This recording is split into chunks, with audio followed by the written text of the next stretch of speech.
Hello friends, তো আগের দিন যে এঁচোড়টা গাছ থেকে কেটে নিয়ে এসেছিলাম সেটাকে তো রান্না করতে হবে নাকি? শুধু কেটে আনলেই হবে?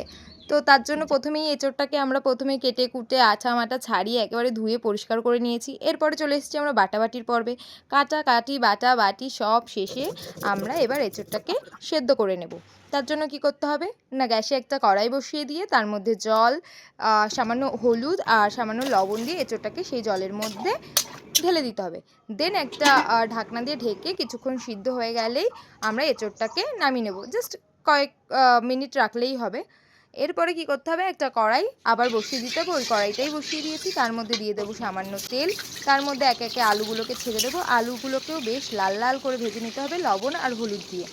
তো সেই রকমই আমরা লবণ হলুদ দিয়ে আলুটাকে ভেজে নিচ্ছি। ঠিক এরকম লাল লাল হয়ে গেলেই আমরা আলুটাকে তুলে নিলাম। এরপরে যেটা করব সেটা হচ্ছে এইটা হচ্ছে এঁচোড় চিংড়ি করব, তাই জন্য চিংড়ি মাছগুলোকে ভালো করে নুন আর হলুদ দিয়ে মেখে নিয়েছি। বেশ ভালো করে মাখা হয়ে গেলে এই গরম তেলে চিংড়ি মাছগুলোকে দিয়ে দিতে হবে। তারপর চিংড়ি মাছগুলোকেও বেশ লাল লাল করে ভেজে নিতে হবে। তো আমরা সেরকম চিংড়ি মাছগুলোকে লাল লাল করে ভেজে নিয়েছি। এরপরে ওই একই কড়াইতে সামান্য তেল দিয়ে আবার দিয়ে দিতে হবে জিরে। তো জিরেটা একটু লাল লাল হয়ে গেলে ওর মধ্যে দিয়ে দিয়েছি টমেটো পেস্ট আর লাল লঙ্কার পেস্ট।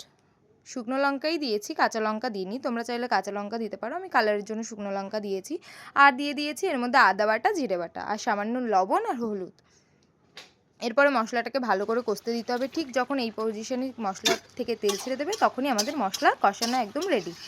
তারপরে কি করতে হবে, যেই এঁচোড়টা আমরা সেদ্ধ করে রেখেছিলাম সেটাকে ভালো করে মশলার সাথে একটু কষিয়ে নিয়ে দিয়ে দিতে হবে আলুগুলো বুঝে দিও, যদি বেশি গলে যায় তাহলে একটু লেট করে দিলেও সমস্যা নেই। এরপরে চিংড়ি মাছ দিয়ে আর একটু নেড়ে চেড়ে এর মধ্যে জল দিয়ে দিয়েছি। ব্যাস, কিছুক্ষণ ঢেকে রাখো, হয়ে গেল আমাদের এঁচোড় চিংড়ি।